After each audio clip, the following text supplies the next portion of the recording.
चुलबुली बहन विशाखा की शादी कुछ ही दिनों पहले कार्तिक नाम के एक लड़के से दुर्गापुर गांव में होती है। विशाखा अपने ससुराल में बहुत खुश होती है। एक बार विशाखा उदास बैठी होती है तो उसकी सास उसे आकर पूछती है, अरे बहू, तू इतनी शांत क्यों बैठी है?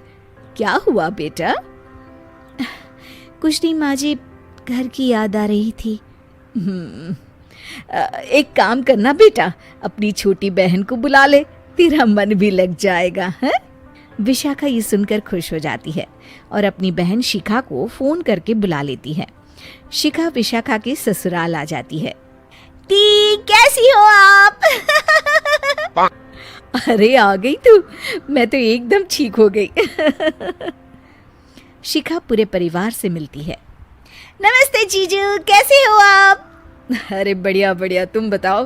अरे कुछ नहीं जीजू। अरे आपकी शर्ट पर कॉकरोच है? कहाँ है? सॉरी जीजा जी। शिखा, आते ही तूने शैतानी शुरू कर दी, चल कमरे में।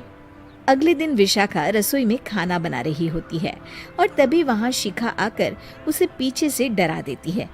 वो!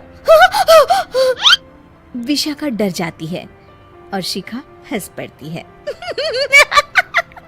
तू पागल है क्या शिखा? अभी मेरे हाथ से सब्जी गिर जाती ना। अरे दी, आपको क्या हो गया है?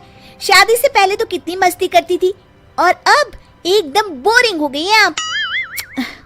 ऐसा कुछ नहीं है शिखा, वो तो शिखा, चूहा कहाँ है? दीदी दीदी दीदी दीदी, मुझे चूहे से बहुत डर लगता है। कहाँ है चूहा?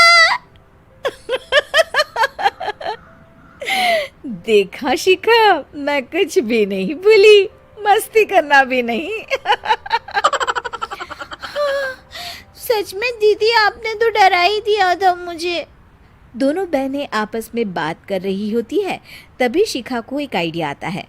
दी, क्यों ना आज हम इन सबको डराए? नहीं नहीं शिखा, ये मेरा ससुराल है, यहाँ लोग मजाक में नहीं लेंगे तुम्हारी बात को। अरे दी, तुम भी ना कितना सोचती हो। रात में जब सब सो रहे होते हैं कि अचानक से विशाखा की सास को पायल की आवाज सुनाई देती है।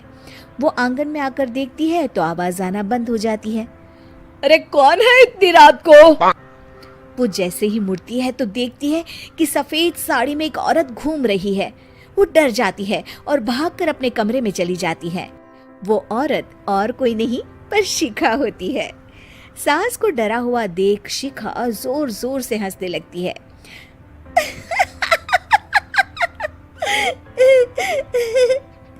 अगले दिन शिखा ये बात विशाखा को बताती है। ऐसा तुझे नहीं करना चाहिए था शिखा, ये मेरा ससुराल है और तू यहाँ ऐसे मजाक नहीं कर सकती। किसी को पता चल गया ना तो हमारी तो शामत आ जाएगी। अरे कुछ नहीं होगा दी, मैं तो सोच रही हूँ कि आज अच्छे से मेकअप भी कर लूं तो और ज्यादा मजा आएगा। शिखा वहां से चली जाती है और विशाखा की सास ये सब सुन लेती है। ओह, तो ये सब शिखा का करा धरा है। रात में जब पूरा घर सो रहा होता है तो शिखा फिर से मेकअप करके आती है और पायल की आवाज फोन से बजाकर टहल रही होती है घर में। तभी उसके ससुर आ जाते हैं। शिखा जैसे ही उनको डराती है वो अचानक से गिर पड़ते हैं और बेहोश हो जाते हैं। शिखा ये देखकर डर जाती है। अरे अंकल जी, क्या हो गया आपको? दी, जीजू, जल्दी आओ। अंकल जी उठिए ना। सारे घर वाले वहां आ जाते हैं। अरे पापा, क्या हो गया आपको? क्या हुआ शिखा, ये बेहोश कैसे हो गए? अरे तूने डराया क्या इन्हें ये चुड़ैल जैसा मेकअप करके? हैं? आंटी जी, मैं तो बस मजाक कर रही थी, मुझे नहीं पता था कि अंकल इतना ज्यादा शॉक्ड हो जाएंगे। तुझे पता है ये दिल के मरीज हैं। हे भगवान, इन्हें तो दिल का दौरा पड़ गया है। शिखा घबरा जाती है। क्या दिल का दौरा? तेरी वजह से आज इनकी ये हालत है। इन्हें कुछ भी हुआ ना तो तू जेल जाएगी, समझी? शिखा रोने लगती है। नहीं नहीं आंटी जी, ऐसा मत बोलिए, अंकल को कुछ नहीं होगा। तभी ससुर को छींक आने वाली होती है। वो छींक रोकने की कोशिश करते हैं, लेकिन फिर भी उन्हें छींक आ जाती है और उनकी आंख खुल जाती है। अंकल, आप ठीक तो है ना अंकल? ससुर और सास हंसने लगते हैं। क्यों बेटा, सिर्फ तुम्हें ही मजाक करना आता है क्या? है तो क्या पापा बेहोश नहीं हुए थे? अरे नहीं नहीं, मैंने ही प्लान बनाया था ये। पर क्यों माँ?